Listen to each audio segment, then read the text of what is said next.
You know, we've seen, yeah, now we have to drive it here all the way across America. And up California.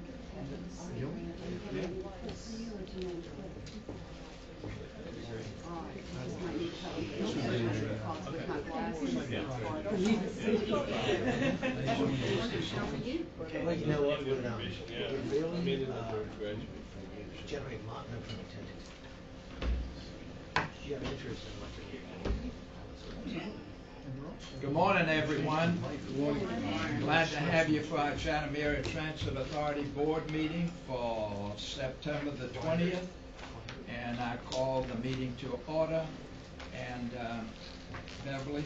Good morning, everyone. Good morning. Thank you, Mr. Chairman. Chairman McPatrick? Here.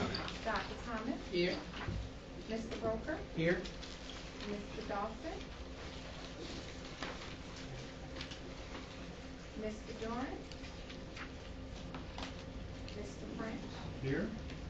Thank you. Mr. Holmes? Here. Mr. Megadoff? Here. Ms. Dahl? Present. Thank you. Okay. And Beverly, just be aware, because sometimes he runs a little late, Yes. so when he comes in. Okay. Okay, on item 2, we need the approval of the minutes. So moved, Mr. Chairman. I'll second that. Okay, all in favor for approval of the minutes signify by saying aye. Aye. All opposed? Motion carries. Action items. Mobile radio purchase. Curtis? Thank you, Mr. Chairman. Staff requests board to approve the purchase of 90 mobile radios from the Georgia State contract.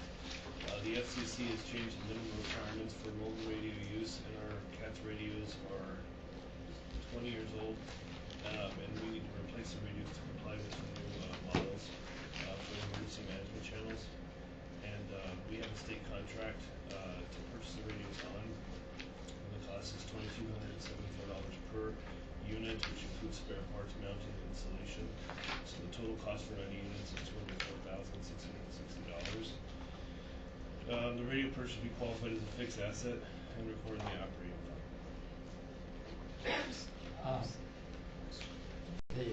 Who won the bid? Was it on the radios? Was it There's no bid. We have a state contract. Oh. To purchase the radios on. And where do we get the radios from? Who, if it's under state contract? Williams Communications. Well, like is it a GE or Motorola or Johnson? That I'm not sure. I just know that Williams is on the state contract, so it's already been approved from the state. Helen? I just have a question, and if I'm showing my ignorance, pardon my ignorance up front, but with cell phones and everything else, what is the advantage of radios? Well, there's the emergency channels that SEMA uses, for example. They use radios. Police use radios. Fire department use radios. So our radios need to be compliant. And number one, and if there is like a hurricane or emergency, then we would tune into the SEMA channel, and then our buses can be directed to people outside of that area. Okay, I mean, it just sounds a little odd since we have technology today that is you're not going to have buses out there running in the front of a hurricane. So I'm just curious to know if this, with all the technology that we have, if this is something that's absolutely necessary, and if the board will indulge me to bring up one other issue, Mr. Chairman, is that all right? Yeah, but let me just tell you, respond to your first question too, because a lot, like when we had that storm here, a couple of the cell phone towers did not work. Well, that's true. And so you really need this, because if you're going to operate in all hell, you can talk to one another quicker. And sometimes, for example, like you call somebody and you have to wait on them. And if it's an emergency, you need that particular emergency thing taken care of immediately. That makes sense. I was just curious to know. And then if you'll just let me go off just slightly on that, on emergency management. When I was at this conference with Mr. French, one of the classes I took was emergency management for our bus operators. And I don't know if there's a way for any of our bus operators to be included in any crisis intervention training now with the threats that we have throughout this country. The police officer, the transit police officer from Dallas, Speller, I believe his name was, gave a very good class on training your bus operators in the event of an emergency. And I'm thinking that because we are public transportation, we don't know who's going to get on that bus. And are we doing due diligence by training our operators of how to handle an emergency if someone comes on with a weapon and does something to threaten the passengers or the bus drivers? You know, do they have any training in what to do? And it's something that really concerned me because of, I mean, look what just happened in New York. Yeah. And with all the comings and goings in our community, this is something that we need to think about. Sure. And could we partner with Metro and look at some crisis intervention training? I'm thinking sometimes we have homeless individuals that are riding the bus that may or may not be thinking clearly and something could go wrong. And how do we handle that? Okay, we certainly look into it. I just think we need to be proactive on this front. I really do. Go ahead. I just want to piggyback on what Ms. Stone has said. I think that is, well taken. And I think we have to, be proactive rather than waiting until something happens, And so I'm very happy that you brought this up this morning. I think it's well taken. Do we have a panic button even on any of these buses that could alert? Yes. Okay, we do have that. Does that go through the radio system? And one other thing. No, I mean, I'm really concerned about this. This day and time, you don't know what somebody's going to do, and I don't want innocent people and/or our employees put at risk because we don't know what to do. Have a plan. Mr. Chairman? And one of these, oh, go ahead. Yeah, I was just going to ask Curtis, do we do some training like that already? There's basic training, but Uh-huh. there's nothing to the extent of what Ms. Stone was referring to as far okay. as bombing situations or crisis on the bus, things like that. Obviously, we wouldn't encourage operators to get too involved into it as far as confronting or anything like that, Right. because they put themselves and passion at risk. Yeah. But we could certainly look to Metro and see what's out there, and if there's any additional training that is more comprehensive towards, because obviously they're first What I'm responders, more worried bus about, operators aren't. because I did attend a seminar for crisis intervention training of how to de-escalate situations if someone gets on the bus with a weapon and how to talk them down and protect everyone. And I think that certainly some basic training, I'm not talking about in-depth like a police officer, but I'm talking about, I don't know what I would do if I were driving a bus and someone got on the bus with a weapon and started threatening people and maybe was not of totally sound mind. What do you do?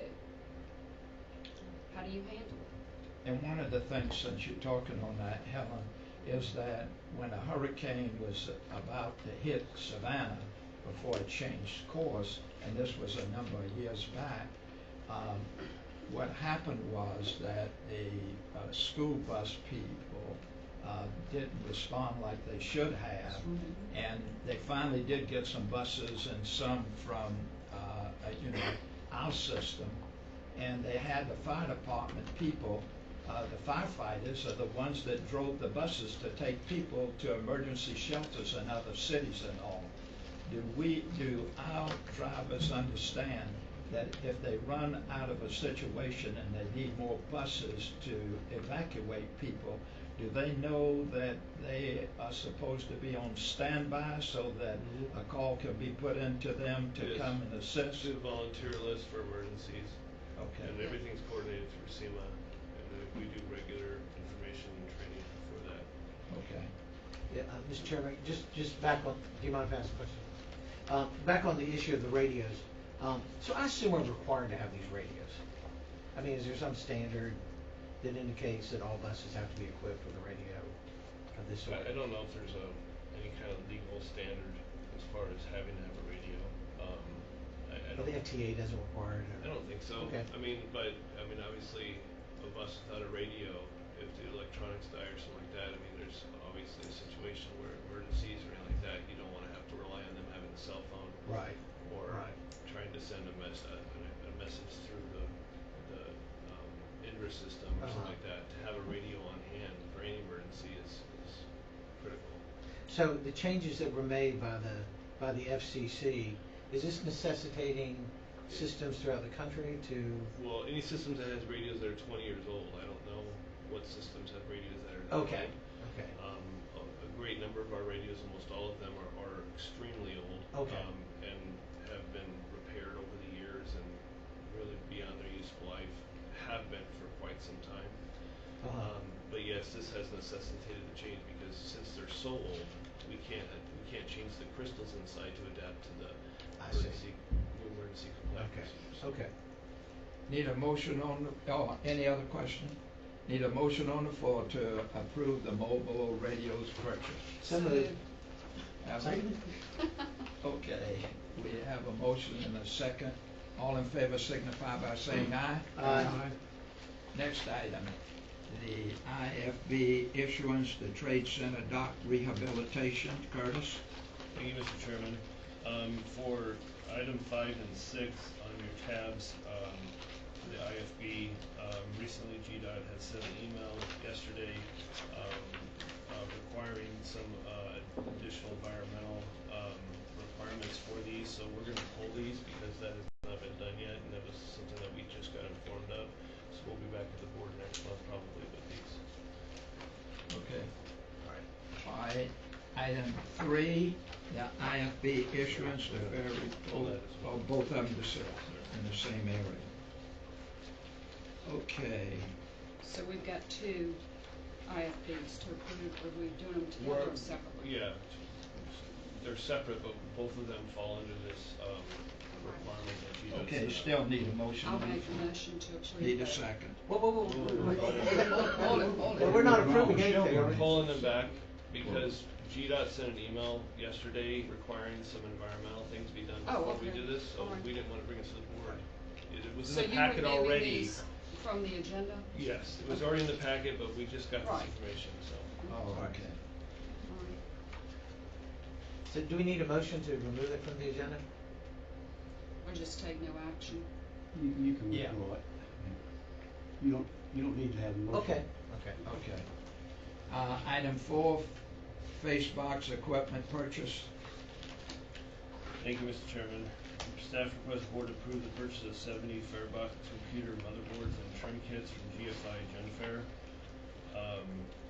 Our current trim kits and motherboards are over 10 years old, and we discovered that a lot of the problems we're having is because they're so old, so the PMs that we're doing on it is not adequately keeping them functional, and so we're having a lot of breakdowns, as you're aware, with our Fairboxes.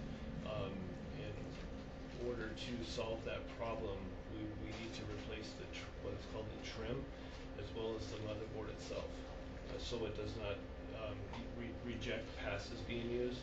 And so, because they're so old, we're unable to continually maintain them and have them in good working order. The breakdown, they're consistently breaking down even through the PM process. So we're at the point, and through our investigation, we're at the point now where we have to replace these trims and motherboards. For number 2, we can't repair a motherboard or PM a motherboard. A motherboard, once it goes bad, it's bad, and you need to replace it anyway.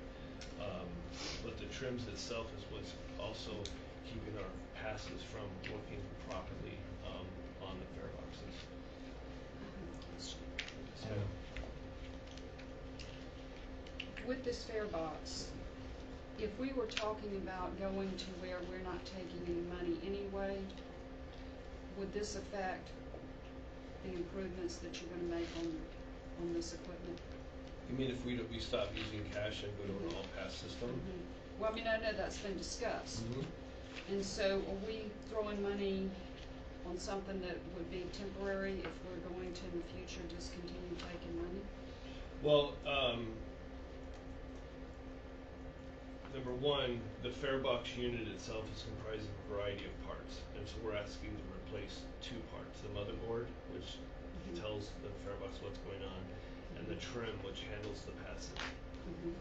And so, if we go to a cashless fare box system, there's much more we would need to do, more cost. But my question is, are we spending money that will not be useful in the future? At some point in the future, may not be. But right now, I don't see that happening in the next several years, because of the amount of money it would take to upgrade our system to be a cashless system. And the online back office and everything that gets involved in that. What I do know is that if we can't change our system over to a cashless system right now, but what I do know is that right now our fare boxes are breaking down an alarming rate. I understand. It was just a question. I didn't want to see us. The motherboard itself will if we were still in the be. next year going to be upgrading the equipment to spend, $131,000, or that's our part of it. Down here, the Yes. financial. Okay. 131.6.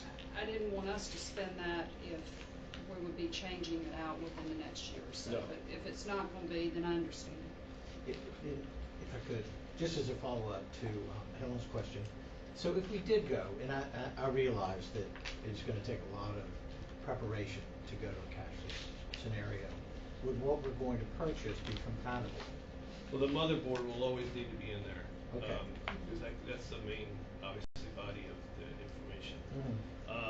The trim itself, I mean, obviously, if somebody wants to purchase a pass and they want to use their debit card to purchase a pass, the system will still need to generate a pass, so the trim function still applies as well. Okay. Not to the extent that it's producing right now, which is, we have a lot of cash, obviously, in our system. Okay. And I just have one other question. I was looking in the first paragraph under facts and findings, and it mentions the fare box's ability to process payment and issue fare media to passengers. I was just curious. It does the passes, yeah. Okay. Yeah. All right. We call it fare Yeah, media. movie tickets or what? Fare media. That's the technical term. Okay. All right. Well, thank you. Howard? So Curtis, with what you're going to do, this will, in theory, solve our problem with the recording of passengers and should give us better Yes. ridership numbers?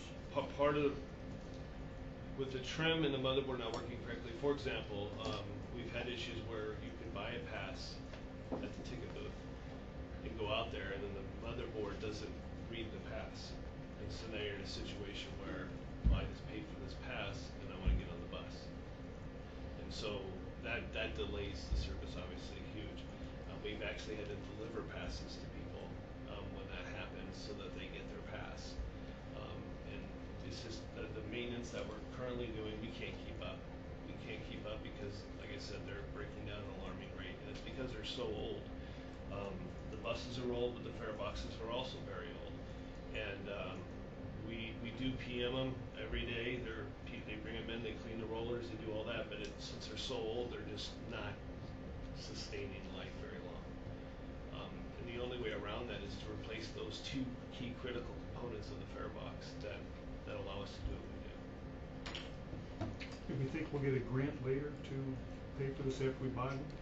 Yes, there's potential funding through 5339 funds, and so we're going to be going after that. But at this point now, we need to get. Yeah, we're going to buy first and grant Yeah. second, for lack of a better word. Yes. But this should give us much better information. Much on better. ridership. It should, yes. It should be a smooth process where everything's accounted for correctly, and the customer gets their fare media once they pay for it, as opposed to the system jamming up or saying old format. I think was one of the errors, or just general card error.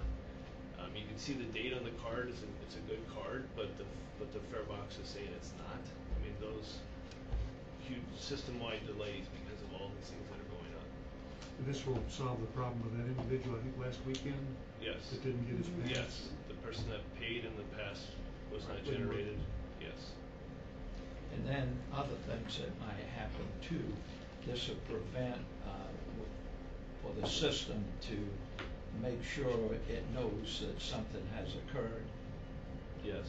Okay, Helen? And did I hear you say that this would give us a more accurate read of our passenger, the number of passengers that are coming on and off the bus? Yes. 'Cause that's, I mean, we'll get into that later in the report, but Yeah. it scares me if those numbers are accurate, ridership is way down. Yeah, when we'll get into that, it's not what it appears to be, it's not that. Well, that's why I'm Yeah. asking. And that's just part of it, but Grant's gonna move into full explanation on his Okay. analysis of ridership. Yeah, because when I read that, I was pretty alarmed, Yeah. and I'm sure everybody else was as well, but I just had no idea Mhm. that our numbers were that low. Just one follow-up on this. So who will install these? Will we do it in-house, Mhm. the installation, and so how long does this take to get this all done? A week maybe. Oh. Yeah, we're just pulling out the little trim and the motherboard. No. I mean between our action today and Oh, you mean when as it'll far as be on the ordering bus. it and everything like Yeah. that? Yeah, I'd Mhm. have to look with GFI and get a timeline, how much they have in stock, et cetera. Okay. This is we have a pretty common fare box. Good. As far as across the country. In this respect, yeah. In that respect, the Odyssey fare box, and so they should have a lot of these parts on hand. So we'll see. Okay. Thank you. Okay, and so we need a motion on the floor for approving the fare box equipment. So moved. Second. Have a motion on the floor and a second. All in favor of this purchase signify by saying aye. Aye. All opposed, motion carries. We're on item 4 now, the executive director's report. Curtis? Thank you, Mr. Chairman. So fixed route ridership for the month of July was down compared to last year. As you can see, our fare box recovery was also down. Complaints were slightly up on the fixed route side. We had 0 accidents, and our passengers per hour was slightly down. On the paratransit side, our complaints were down, 0 accidents again, and our passengers per hour were slightly down, and we were a little bit better than last year on employee injuries. And the next page on the KPI summary reports, our cost per revenue mile is under $6.85. We had 0 accidents again. We're under our KPI goal of 10 complaints. Again, our distance between vehicle failures is below the 12,000, but it's within the normal range that we discussed last month, which was 8 to 10,000 nationwide. And then our on-time performance is 93%, which is actually the best it's ever been. There are also a state and local. Can I ask a question on that? Yes, sir. Isn't that a really good number for one-time performance? Yes, I mean, isn't sir. that the highest we've had? Yes, sir. Yeah, because I think last time it was like in It's the been 80s. creeping up every Yeah, month. yeah. Yes, sir. Well, that's a really good indicator. I'm glad to see that. Yes, sir. That needs to be applauded on that. Helen, do you have a question? I do. The ridership productivity, you wanted us to be at 18, and we're at 16, and I'm assuming that this is all gonna come into play when you're gonna talk about the fare box recovery. So that bus passengers per hour. Right. Yeah. Okay. And you're, sorry. That's the first time that I've seen us fall below 18. 18, and that's not The state and local report from the Becker firm is attached, as well as the federal report from Spark and Dog for your review. Curtis, on that, can we order the buses now? Because there's a line in here, working with Chris Tomlinson and so forth. Yes. Is that approved for us? We are prepared to order the buses, but we wanted to do some research into Other buses. other types of options before we commit, so we'll have them ordered by next week. Does Either this, way. does this include looking at these battery operated? Yeah, we're looking at everything. That's why we're gonna I mean, I hold know off the a few more guy's days. coming on the 28th, the Proterra rep is coming on the 28th, and I think that. We're gonna do a cost analysis for infrastructure, training, everything, just to Yeah. see where we're at. Did you get a hold of John too on propane? I have air not been able to transfer? get a hold of John. I'm gonna call him this week though. That's definitely doable. I would think, and I think Athens, They got awarded. they got awarded for these battery operated, and to me, and I know you're tired of hearing this one, but I think that, especially for the downtown routes, no noise, no exhaust, and it would seem to me there might be, if we lease these batteries, some grant money available on top of the money that we got for the buses. So I really, I'm probably gonna push you pretty hard on this one. No problem. I'm gonna do all the research so to make sure it's. Well, what's I'm best doing for some CAT too, and cost-benefit and this analysis. seems like, I think the, really, if we were gonna do diligence, because they're in Greenville, South Carolina, I think it would be worth going to the plant and seeing what these batteries involve. In other words, how heavy are they? Can they be switched out during the day? How long does it take to charge them? What type of facility does it take to charge and house these batteries? I don't know how big they are. And I don't know anything about that, but I do know that they are a sleek, good-looking bus. They're clean, they're quiet, and I think it would be a huge statement to make to say that, especially in the densely populated areas such as downtown, these would be tremendous.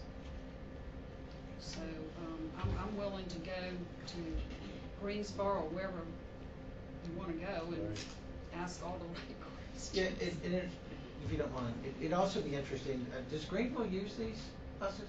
No. No. The closest one is Clemson and Seneca, South Carolina.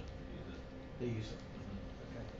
Okay. They did put out some statistics of how many transit systems were using them, and I'm not, I'm not saying I'm wed to Proterra. I'm just saying that the thing that impressed me about Proterra is that this is all they do. They don't do any other type buses, and I was talking to another gentleman that does all types of buses. He said, yeah, the electric's good, and we do everything and whatever. But I'm more interested in someone who's vested in a company that this is all they do. Right. But it does not mean you shouldn't talk to all companies. Well, we would have to put out an RFP if we were. Oh, I understand. Yeah. But I would like to know if Greenville's not that far away, what it actually takes to operate battery-operated buses. Yeah, from a I maintenance mean, standpoint. from a maintenance standpoint, would it help us to reduce the number of maintenance people that we need? Would it be, we don't know. I mean, it would certainly help us in the fuel department. But, what other savings could be recognized? How difficult are they to work on? Those kind of things. But with one thing I do know, the prices come in way down. On the buses, yes, and again, we don't know the startup infrastructure costs that we need, so these are all things we need to find out. Yeah. What we were told, Kurt, is that if you're going to charge them overnight, if they do a slow charge, all you have to do is buy one terminal plugged in. It was relatively cheap. If you want to do fast charging, where you put a hot spot somewhere along the road where they can charge in 15-20 minutes, that was pretty expensive. I think I heard $340,000 or something like that. So I think what you have to pay attention to is what's our longest run with this bus, because if you start to go over 350 miles, you may not make it through the day. If we're running less than that, we can pull back in and you can charge one bus for 3 hours, another bus for 3 hours, another bus for 3 hours overnight, so you don't have to buy a separate charging station for each one. And my gut feeling is that this is gonna be less maintenance, because there's just not as many moving parts of that engine. Not even sure it's an engine, I think it's more of a transmission type of thing. So it's really, and I'll say this and then I'll drop it too. I really think this is a slick product, not just for Terra, but if we can go electric and propane in Savannah, I think this would be just a huge statement for the city. I do too. And the other thing you've got is this bus is apparently lighter than a diesel bus. So it's gonna help the roads, as we're rumbling through these old cobblestone streets and everything. Right. At the very least, I think we have to try it. But we'll definitely. So if you don't want to turn it over all at once. Right. That's understandable, but I think we at least have to try Start on these the buses at shorter this shop. routes. The shorter routes in downtown. And aren't these buses typically all low floor? Because you don't, have the transmission issues and that kind of thing? Aren't they generally lower to the ground? Yeah, most buses are low floor. Oh, okay. I thought, Bill, this bus looked low. Yeah. Okay. Helen said it's not, but when you walked up to this, it just looked like this thing was a really low riding Yeah. bus. You could stand Very there and the sleek. driver's head was lower than There's a- mine, Yeah. standing that. inside. Yeah. Oh, pass that around. Since Lee's not here, let's go this way. Pass that Right. around and you can look at them. Hello. Yes, How long, ma'am. how long have they, been using these buses, that you're referring to with the batteries? Proterra, what, they said about 8 years? I think so. 8 years? About 8 years, but the impressive thing is the price is going down. And you can buy the bus and lease the battery. So if you have any battery problems, you don't own it. And I think you said the bus without the battery was 400 pounds, A little over which is 400. less than a diesel. And one of the things we need to consider also is the type of battery. For example, a battery that's, it's a lithium battery. They are very, very dangerous because a number of the airlines are taking them out, and they request people that have lithium batteries, that say on their cell phone or something else, to please make sure they are cut off. And they can be very, very dangerous. In fact, I have a flashlight, and as I turned it on here about 3 years ago, it exploded in my hand. And good thing I dropped it quick. It blackened my hand, and I went over to the emergency room at Candler Hospital, and and they treated me with that. But thankfully, I didn't hold it. I dropped it immediately, because sometimes with those kind of things, you never know what happened. And the emergency room doctor said you were lucky, about that situation, because it could have damaged your hand forever in a situation like that. So the lithium batteries, we need to, as we are bringing that out, that those lithium batteries are not being purchased. Okay. Next, anything else on your executive's report? No, sir. Well, can I just ask one? I was looking at Mike Viper's letter. I really didn't understand that last sentence.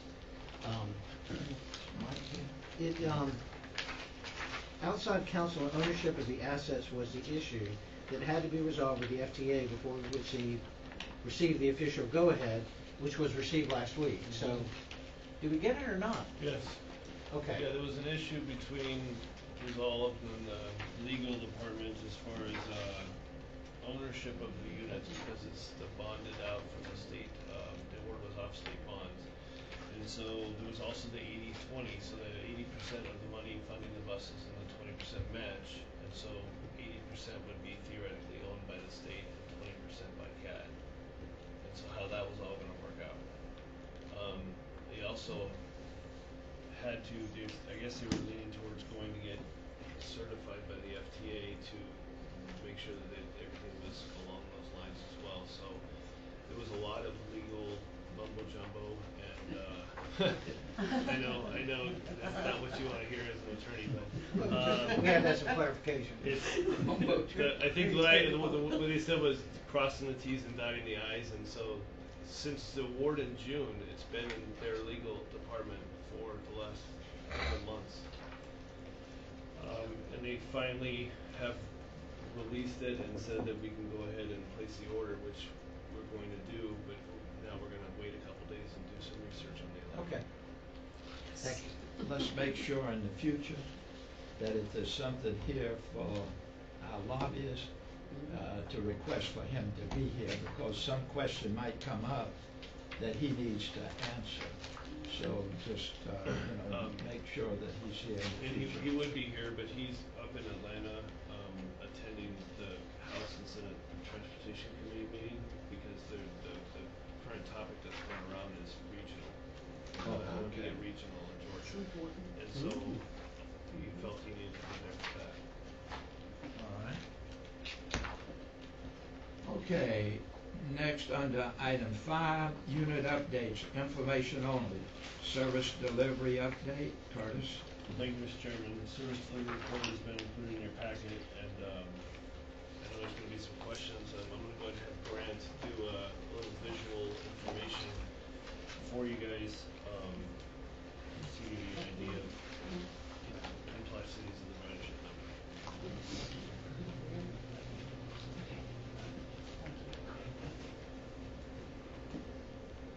All right, so Curtis asked me to give just a brief presentation on our July ridership and what it really means for us.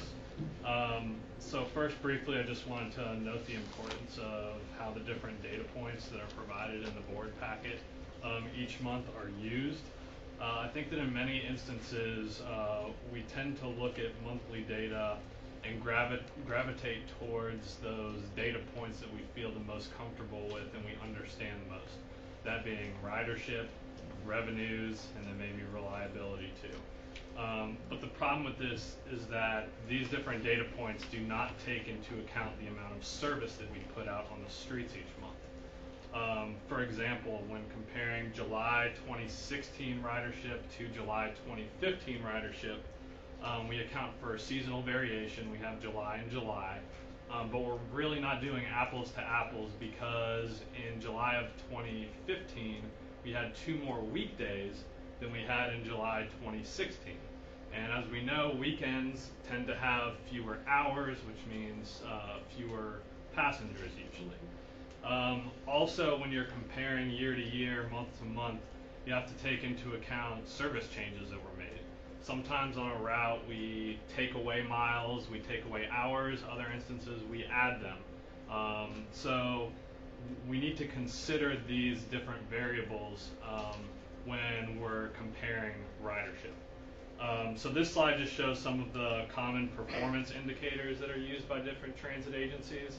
My favorite is passengers per hour. I know we talked about that briefly earlier, but I do want to stress that these are the indicators that we need to be focusing on each month to get a real good snapshot of how we're performing, not necessarily ridership, revenues, or just general reliability. So some of you might be thinking, well, doesn't ridership play into our federal funding formula? Isn't that what we should be considering still? And actually the short answer is not really. This is the 5307 FTA apportionment formula, and as you can see, 45% of it is driven by revenue miles. About 46% is completely out of our control, that being population and population density. And then this 9% up here is something called passenger miles traveled. That's essentially how far we carry our passengers, not necessarily how many times they're boarding the bus. And FTA includes passenger miles traveled instead of ridership because essentially how we're counting passengers right now in every other transit agency, a transfer is considered another passenger trip. So theoretically, if you are encouraging your passengers to transfer multiple times along their trip, those are more passengers. And so it's essentially penalizing more efficient transit systems that are getting passengers from point A to point B without a transfer. So that's why they use passenger miles traveled, and they want to know exactly how far we are taking the passenger, not necessarily how many times they're getting on a different bus. So that's really the key, is passenger miles traveled. Also, just looking at the vehicle revenue miles at 45%, which is a big chunk. There's a common misconception in transit agencies that we should just be focusing on miles. Put out as many miles as we can, and we'll get more federal funding. But the reality is, it costs way more to put out a mile or a service for a mile than it does what we receive back from FTA. So the real goal should be to provide the most efficient and effective service here locally, not necessarily how it plays into the formula and benefits us there. All right, so all that being said, let's get into the July ridership. This is a quick summary of our full fixed route services.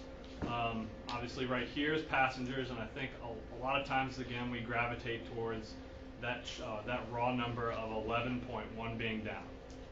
But then we look at the scheduled revenue hours, and taking into account those 2 less weekdays, maybe some service changes that we had. We actually had 2.1 less hours than what we did last year. And then when you do the passengers per scheduled hour, it's actually 9.3.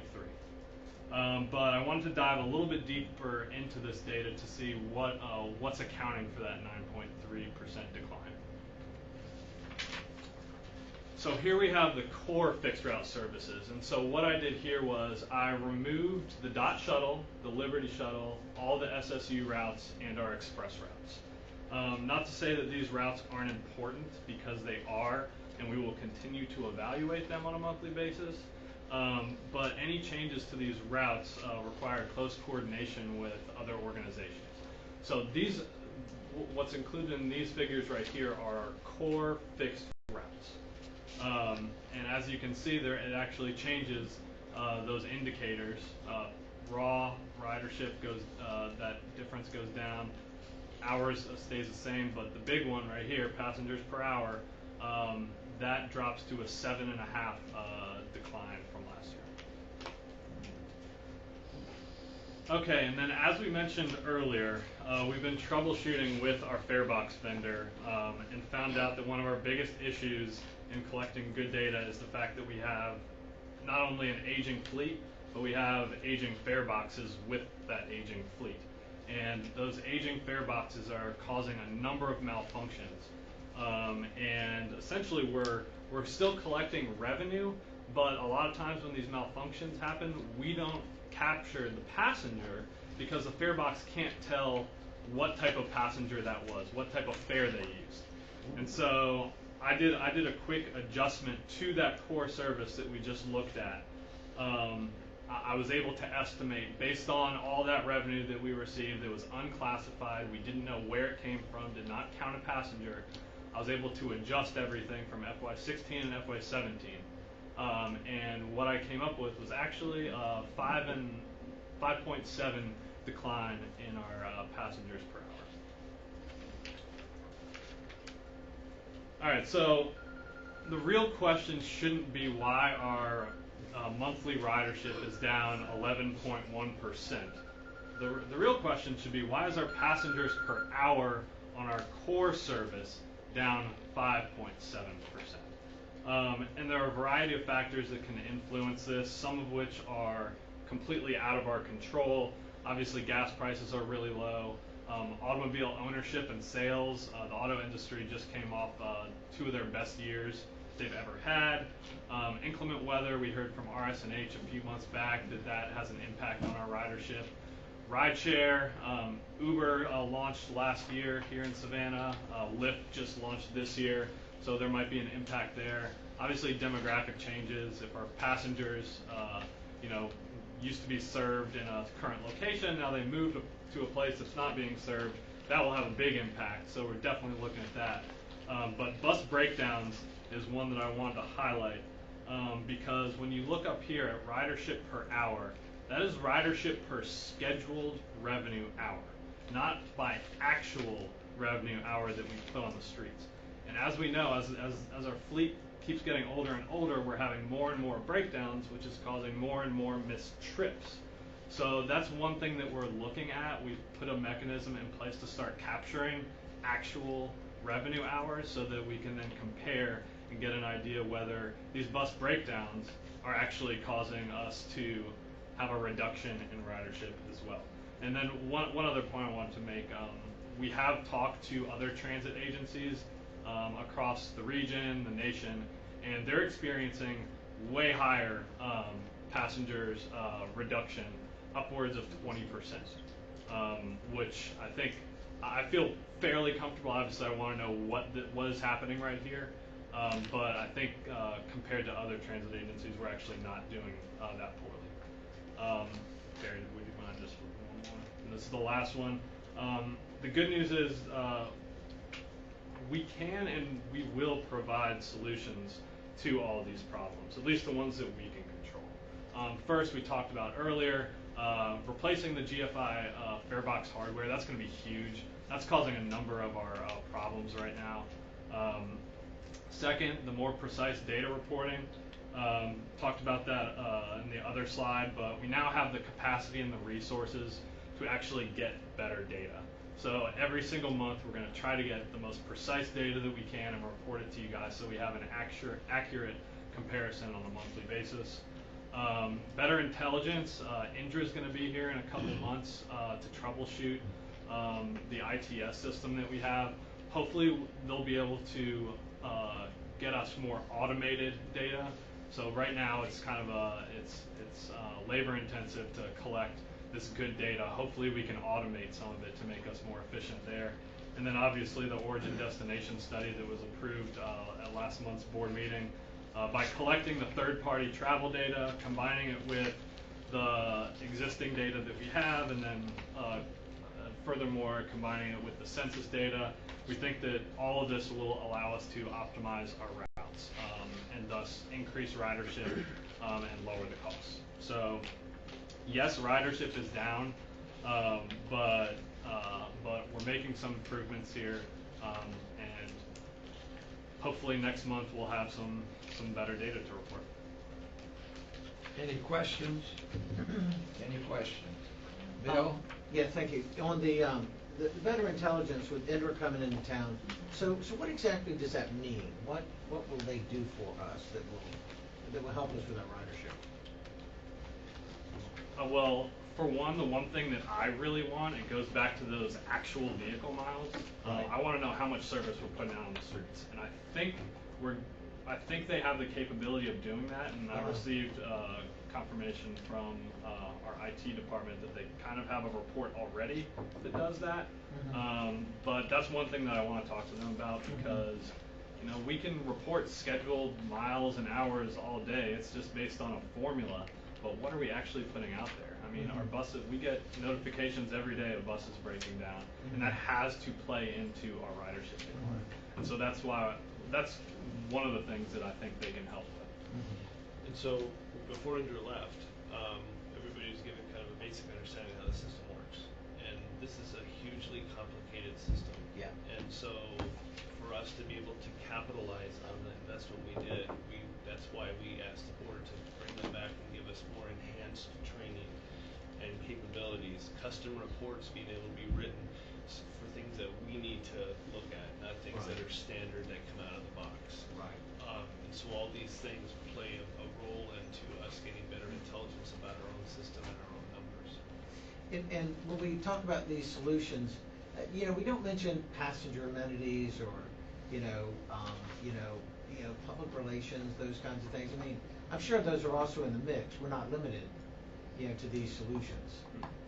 These are just more technical perhaps. Yes. Thank you. Any other questions? You got anything else on this? Okay. System development updates, staff. Thank you, Mr. Chairman. Well, a staff update as far as system development report goes. Shalonda? Marketing communications updates were provided. Additionally, I just want to highlight that we have met with Armstrong since the last meeting. They currently have a survey online on their website, as well as they're distributing it via social media. So we should have the results of that by the end of this month. So we're kind of anticipating that. That will just kind of measure the transportation service of the students or their needs. So we're looking forward to that, and we'll be able to present that at a board meeting. Any questions? I have one. Mr. Chairman, I saw where you took Kat to the ABC daycare center. That was, Okay. outreach, Yes. yeah. Outreach. Should we be doing this in the public schools that, maybe in the lower or middle schools that kids could learn about our buses, see our buses, go on our buses? Because it dawned on me when I read that when my children were 13, 14, and lived in Ardsley Park, once they figured out they could get on number 14 Abercorn and go to the mall and have lunch with a friend, and they weren't dependent on me, they thought that was, they like sprouted wings. I mean, they thought that was great. And so are we doing enough with the young people in our schools to get the message that you can be mobile throughout our community by using public transportation? We are doing just that. More often than not, the elementary schools, most of them know me, and they do make appointments to have Kat attend the career fairs each year. So usually it's me and a bus operator, and we take a bus on site. We give them an opportunity to board the bus, get on the bus. We tell them things about CAT, give them career choices about CAT as well. And we do encourage them in middle school, not elementary school, to free the parents up, to give them some independence, just like you said your children did. Well, and I mean, it's carried through because both of my children live in Atlanta, and they use MARTA to get to work. Exactly. If they don't have to fool with their car, they don't have to sit on 85, 75, 85 blocked up traffic. So if we could start this mindset with young people, and I'm glad you're going to the fairs, but I almost wish that we could hit some of these middle schools just on a day, call it public transportation day, and not in a job fair, but to the classes, come see the buses, come see what we do. That it could be coordinated with the principals of the schools. And that was the idea behind the summer pass that Shalonda was promoting. Right. To give them an opportunity to experience it during the summer while they were out of school. Right. They could go to the mall, go to the movies, other activities with their friends, and they were able to do that for the whole summer for $30. So that was the purpose behind that. But I'm just wondering if enough people know about it, that's all, and anything that we could do to help expand that, I think would be wonderful. I agree.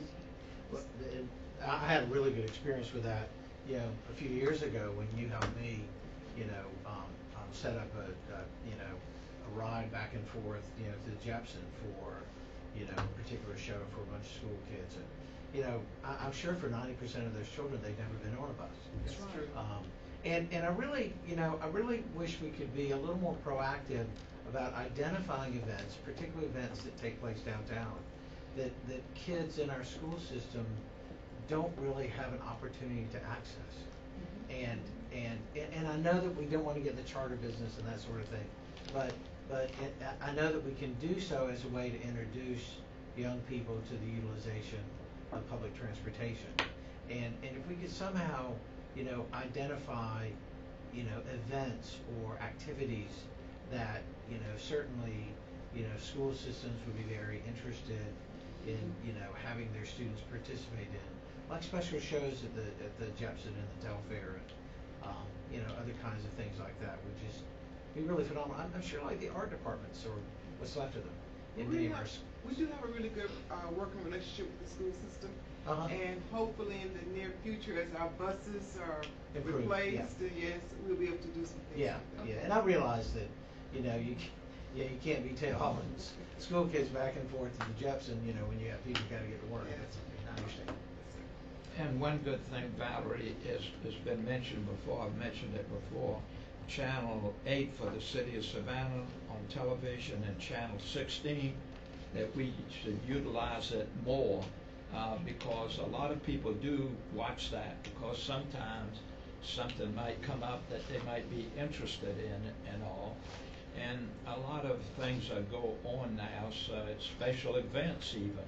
They have something over there where they're being interviewed and to go through that. But we really need, it doesn't cost anything, but it has sometimes a pretty good audience that's watching that, and to help us in more ways than just the school system. But Curtis, let's make sure that when we've got these different projects where we need to announce that absolutely is one of the ways that we can get the message out to the people, in addition to other ways.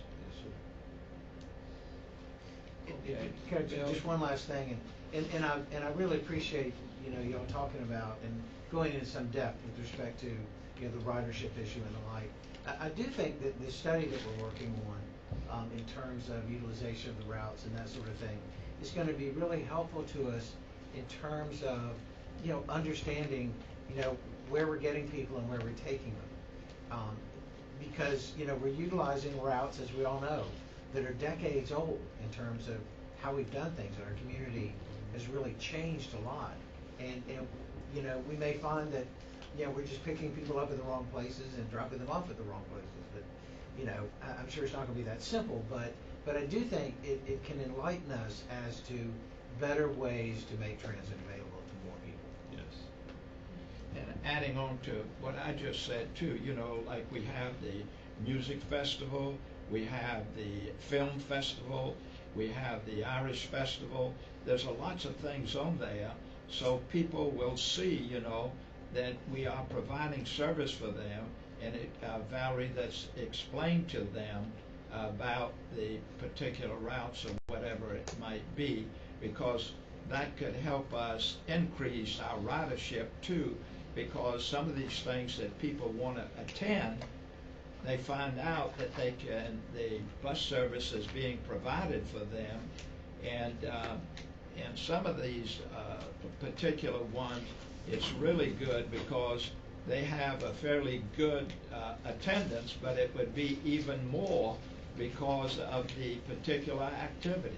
Yes, sir. I'd just like to say that Catherine Battis is our communications specialist, and she's really good about hosting events within the city of Savannah, surrounding areas on the website, and also via social media. She's really good about, if you're looking to go downtown to the wine festival, remember that this route takes you directly downtown, and she's really good about posting those announcements.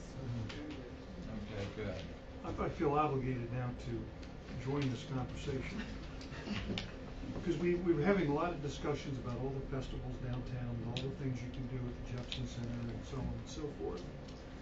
And at the same time, we've got all these parking places which are disappearing on Bay Street, and parking is becoming more and more a problem. Yes. We're not addressing those of us out in West Chatham County that have no access to these buses.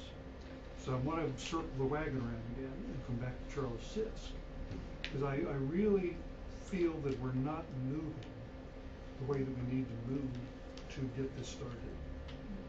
And when you go to these big cities like Los Angeles and you ride their systems, and I have the misfortune of sitting next to an honest-to-God millennial going from downtown But you enjoyed it. Los Angeles all the way to Santa Monica. And he was very enlightening to talk to, because he's the classic millennial. He's broke. He's buried in student debt. He lives with his mother. He must have been 30 years old. He doesn't have a car, never going to have a car, did have a driver's license. Everything he does in Los Angeles, he does on public transportation. He doesn't worry about a car. And same as Helen's kids in Atlanta. And the system that we took, and Terry took it, and I know you took it too, Curtis, it was almost like a streetcar rolling down Colorado Avenue. It stopped for stoplights, like cars do, buses do, and it just was really a pleasant experience. And I think we need to begin to make this happen. And the first thing we have to do is not, in my mind, we don't have to just work with the mayors and the city council out there. We've got to develop some public support. And I think this is where Chatham County is way behind the national average. That there is just no public support or public inclination to think about public transit. And we may not have a problem today, but we're going to have it tomorrow with all the development that's going on around the city and out in Chatham County and Effingham. And I really think we need to address this as to how we're going to make it happen and put a plan in place. Because I think right now we're just thinking it's going to happen and maybe we can influence the cooler group to do something with us. But I think we need to talk to the people, the voters and the public, to find out what they think they need, which is probably not a bus ride going through the center of Florida, for example. And what brought this home is, coming from Baltimore area, I picked this thing up at the AFTA conference, and it talks about linking all of the different systems in the Baltimore area together to put together this kind of transit system. And it talks about public outreach, meeting with the public, and basically coming up with a plan. I was going to pass this on to you two because I think you find it just sort of an interesting thing to read. Thank you. So, I just want to thank Mr. French for those kind words and inspiration in terms of what his insights are in that regard. Just last evening, I attended Garden City meeting, and there were quite a few of the constituents who were asking about transportation, and you're right on target. And these are things that we really need to start doing as an outreach and getting people involved. And I think the more understanding that they have, the better, we will be in terms of providing the services, because there are a lot of innuendos out there people don't really understand. So we have to begin to communicate, and I think the sooner the better. And I think people are just really waiting, for something to happen, and we can make those things happen. I would love to see that happen, and I thank you for bringing that up, because that is really a concern of a lot of people. And I think the elected officials will follow the voters. Yes. And if we educate the general public Exactly. on what transportation can do for them, and Yes. even people like me who have a car, I can get downtown, but it might be easier for me if I could somehow take a bus Of course. or a train or a subway or something. Any way to get me downtown. and Valerie, besides that, in the Savannah Morning News, you have those announcements.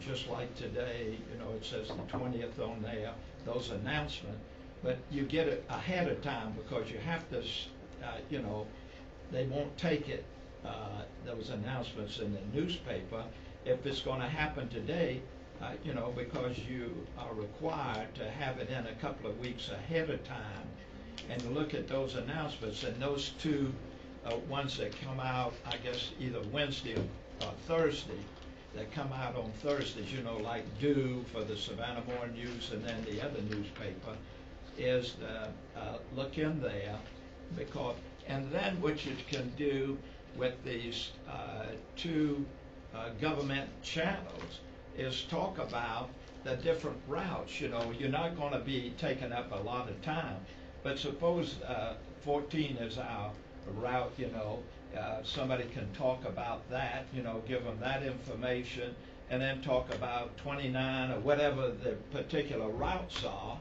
and do that, say maybe every week that you might have, a particular route and where it goes in that situation. So everything like both what Howard and Bill were talking about, and it really makes a big difference, because like Howard was talking about it, is we don't have enough movement. And looking at these different options that are available, on this, Curtis, I mean, it can make a big difference, and build up our ridership, because a lot of people feel that they don't really understand. Some people don't understand about our routing system.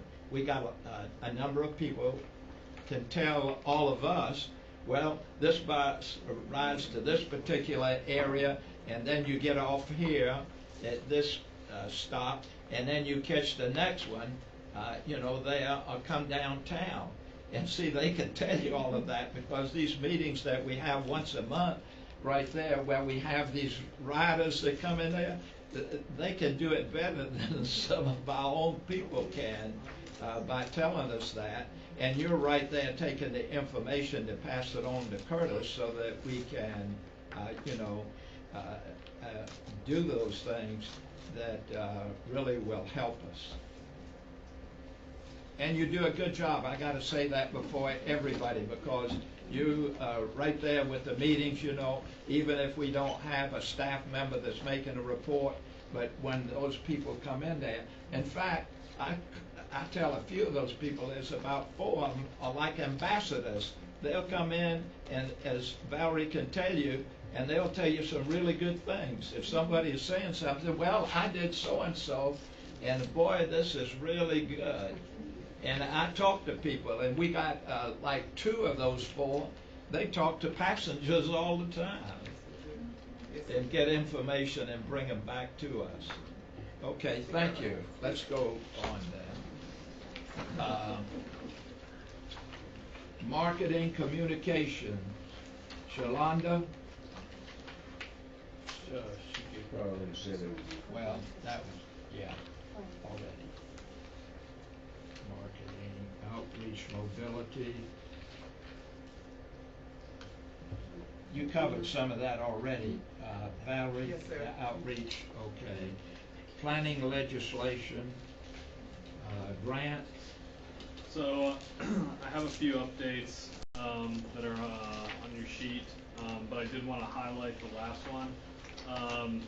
Over the last month, planning staff have been taking a closer look at our contracted services and looking at ridership productivity and cost of those services, and running various analyses, getting really into the weeds on those services. And by doing that, the ultimate goal was to make recommendations for our November 7th board change, where we're making some scheduling changes. But through that whole process, we actually developed a pretty good model of data analysis by hour of the day, day of the week, month of the year, everything, which we think that we can then roll in and start evaluating all of our core services with this model too. So we're hopefully going to be doing that over the next couple months as well, just to see if there are any unproductive hours or days of the week or months of the year, for that matter, for all of our core services.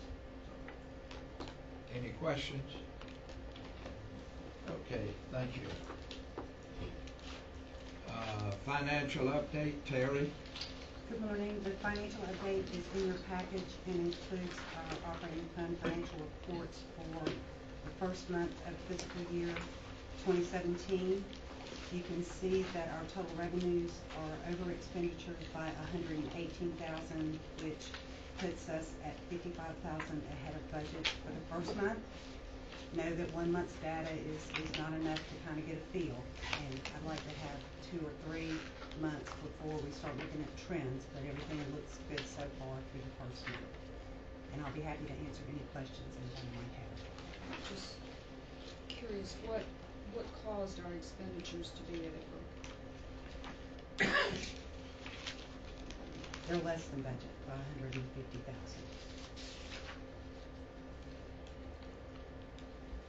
Okay, I'm sorry, I misread that. One thing, Terry, I thought was interesting is that on the fixed group, our revenue is down on the budget. Yes. And it was nice to see that your salaries are also down. Yes. It doesn't always go yes, that way. It does Sometimes not. it's So different you direction. you can see that the revenues where we're short, it's mainly service driven with marine services, paratransit, and with the core services. and you can see the offset in the expenditures. Yeah, that was encouraging to see that. Yep, it's all Fall in lining up line like the that. way it should, yes, sir. What do you attribute the savings in the expenditures to? Just that, there's volume issues in July. The budget anticipated different volumes for paratransit and for marine. So you can see that where we're short in the revenue is in the agency category, outside of a little bit of fares. And there's a pro rata reduction in expense for not only fixed operator wages and marine services wages, but also in the maintenance department for those services. Okay, so are we gonna be okay with our line of credit and everything else? Yes, sir. Yes, ma'am. I'm so sorry. Sorry, Helen. So, in December is when we get our large tax receipt, and the majority of that money is earmarked to make sure that the line of credit and the debt requirements are met in January. I just wanna make sure we're on target. Any other questions for Terry? Okay, old business. Curtis? Anybody else have any old business they want to discuss? I had a question for old business. When I got back, I was catching myself up on the news, and it looks like SCAD is gonna put together quite a bike share program. Is that gonna affect what we're doing? Cause they're talking about a lot of bikes and pretty 18 big stations, I program. think. Yeah. Yeah, we'll have to do an analysis to figure out, how that would impact us. It might help us. I mean, that people will start using bikes more and more and more. But And I it know can start a trend. we've got a grant for some new bikes, and are we gonna It was just Over for bike. overbike the city for a while? Yeah, for 5 stations. That's what we got. We applied for a CERTA grant for like 21 stations, but we didn't get that award. But we do have a grant for 5 stations, so it's not oversaturating to that extent. Have we identified those sites? For the most part, yeah. I mean, not to the foot, but we Right. know what block that we want those on, and that was an analysis that was done months ago before I even got here when Nick discussed it with the city and some other interest groups. I think with regards to SCAD, we approached them a while back that they were interested in bike share, and I think Nick tried to maybe convince them to use the same vendor that we're using, so if there was a consolidation down the road that it would be smooth. They decided to go a completely different route, but keep in mind their bike share program is going to be for their students. That's it. General public's not going to be able to use it. That's not the way I read this. Are you sure of that? The I think way the paper reads, it reads like students are gonna get a better price. But it sounds like anybody can use them. I was told that their intention was for it to be student only, and when they started to get into the details, they realized that it was a lot harder to do that than they thought. I don't know if it was like you have to enter your student ID, or I don't know how that works, but I know the intention was that it was supposed to be students only, and I don't think they are marketing it to the general public. They don't want their property to be damaged or anything like that, but yeah, I'm not sure. Well, hopefully we'll keep an eye on it to make sure that we don't trip over each other. New business. Helen? I think that this board needs to offer Curtis a congratulation. He just passed the APTA leadership course. All right. And graduated this month, so I know that was a year-long process, and I'm sure it was quite grueling. Yes, ma'am. And it's apparently quite hard to get into, so congratulations. Thank you. Congratulations. Thank you. All right, Curtis, you and Helen and of course Howard went to the California, not California. What city was Los it? Angeles. Los Angeles, yeah, LA. And about that, any specific thing you want to talk about that? You or Helen or Howard? I think we We can brought talk up. about electric buses again if Yeah, you want. we'll continue to talk about That's the main these. driver, is, the electric buses, so. they, Okay. All right, So we're then, able to look that's into that. good. Okay, then, anybody else with new business? If not, meeting's adjourned, and we have, luncheon. That's all very exciting. Yeah, I was quite You get lazy. Bikes and did the and I actually have restaurant on our turf. Thank you. I mean,